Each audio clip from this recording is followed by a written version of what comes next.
공수처장님, 저희들이 질의한 건 간단합니다. 체포영장 외에 압수수색영장, 통신영장 중앙지법에 청구한 적 있냐 했더니 없다고 했어요. 그리고 또 이것이 이제 밝혀져서 문제 삼으니까 뭐라고 했냐면 대통령이나 대통령실을 대상으로 한 적은 없다라고 발 빼면서 나가셨어요. 정계선의 정체 2부입니다. 오동훈, 정계선 동기에다가 5년간 한솥밥, 공수처, 서부지법 택한 이유 있었다. 공수처가 지난해 12월 초 윤석열 대통령에 대한 통신영장을 이 관할 법원인 서울중앙지법에 청구했다가 기각되자 체포영장은 서부지방법원으로 돌려 청구해 발부를 받으면서 영장 쇼핑 파문이 갈수록 커지고 있다. 자, 정리하면 대략 이런 내용입니다. 공수처가 통신 내역에 대한 영장을 중앙지법에 청구했었는데 중앙지법에서 야, 수사권도 없는 너네가 왜 대통령에 대한 영장을 청구해? 당장 돌아가! 하니까 야, 큰일 났다. 대통령은 무조건 체포해야겠는데 중앙지법에다가 체포영장을 청구했다간 수사권 없다고 또 기각당할 확률이 높으니 중앙지법에서 기각당한 건 숨기고 내 연수원 동기 정계선이가 법원장으로 있던 서부지법에다가 체포영장을 청구해야겠다 이겁니다. 그리고 실제로 청구를 했고 예외 조항을 들며 영장을 발부해준 서부지법 이순영이도 실제로 우리법연구회 출신인 걸로 밝혀졌죠. 그러니까 오늘의 주인공 정계선이가 2024년 12월 31일 화요일까지 법원장이었던 거에 이 문제와 의혹이 불거지는 겁니다. 계속. 여러분, 이 오동훈과 정계선이가 보통 사이일까요? 아니죠. 같은 대학 출신의 사법연수원 27개 동기에다가 국제인권법 연구 활동까지 같이 했습니다. 심지어는 2010년부터 헌법연구관으로 2년, 2014년부터 울산지법 부장판사로 3년, 5년간이나 한솥밥을 먹은 사이다 이겁니다. 만약에 이런 오동훈이 정계선이에게 대통령에 대한 체포영장 청구를 부탁했고 국제인권법 연구회 출신이면서도 우리법연구회 회장까지 했던 정계선이가 같은 서부지법 우리법연구회 이순영이에게 영향력을 행사했다면 이 퍼즐을 딱 맞춰지지 않습니까? 그리고 그런 우리법연구회 이순영이는 윤 대통령에 대한 영장을 발부하면서 이례적으로 형사소송법 110조와 111조는 적용하지 않는다고 적시해가지고 논란이 빚었는데 두 조항은 군사상 공무상 비밀사유가 자료는 책임자 승낙 없이 압수수색하지 못한다는 내용으로 경호처가 공수처의 대통령 관저 수색을 막는 법적 근거였고 공수처가 1차 체포영장 집행에 실패하자 2차 영장을 신청한 것도 서부지법이었는데 2차 체포수색영장을 발부해준 신한미 역시도 좌파 성향의 판결을 해봤던 걸로 드러났고 이게 바로 그 유명한 대진년 대통령실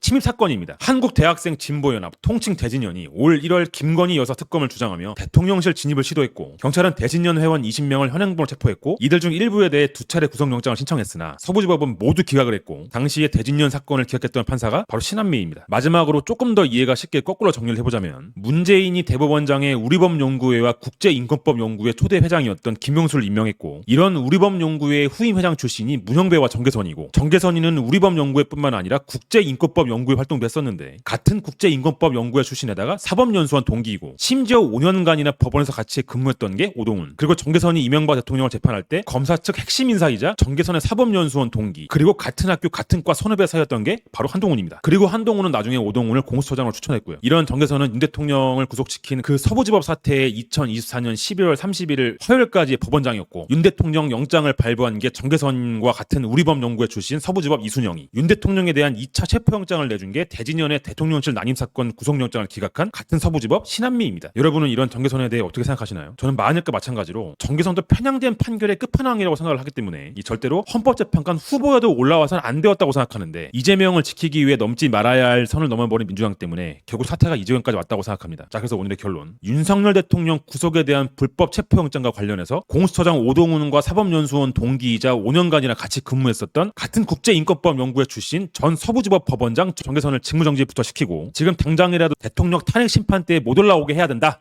감사합니다.